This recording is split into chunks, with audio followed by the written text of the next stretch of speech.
Mapagpalang araw ng Lunes sa inyong lahat mga kapatid. Welcome muli sa ating social media pasalate na Salmo't Salita. Ngayon po ay araw ng Lunes sa ikalawang linggo sa panahon ng Pasko ng muling pagkabuhay ng ating Panginoon.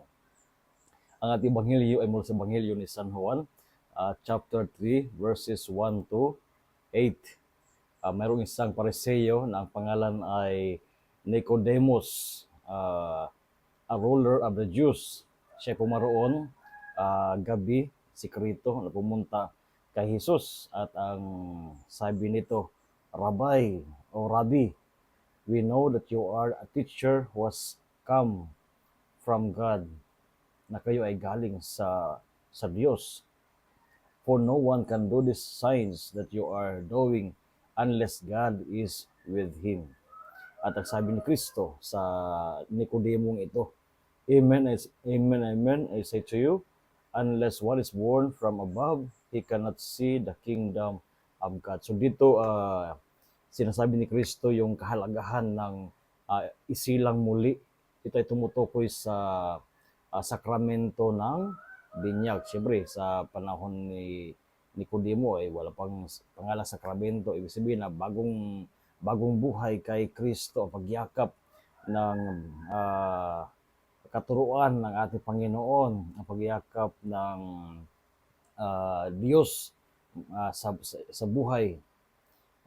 Kaya sinasabi ni Kristo, yung pagsilang muli, kasi yung binyag ay pagsilang muli.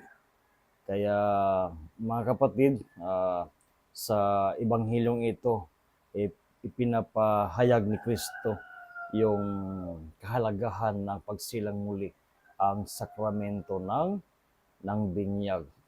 Kaya sa panahon ng pagkabuhay, isa rin itong ipinagdiriwang natin, sapagkat ang sakramento ng binyag, yung ating pagiging Kristiyano ay bunga ng ating ipinagdiriwang, ang Pasko ng muling pagkabuhay. Naway palalimin natin ang buhay na ito, ang ating pagkakaroon ng malalim na ugnayan sa ating Panginoon, at sikapin natin na tunay na maging alagad ng ating Panginoong Jesucristo. So again, a blessed day sa inyong lahat, at inasan ko kayo na ipagpatuloy ang ating pakikisa sa pagbabahagi ng ating mga social media videos na Salmo't Salita sa ating mga kaibigan sa larangan ng social media. And of course, rest assured of my prayers for each one of you.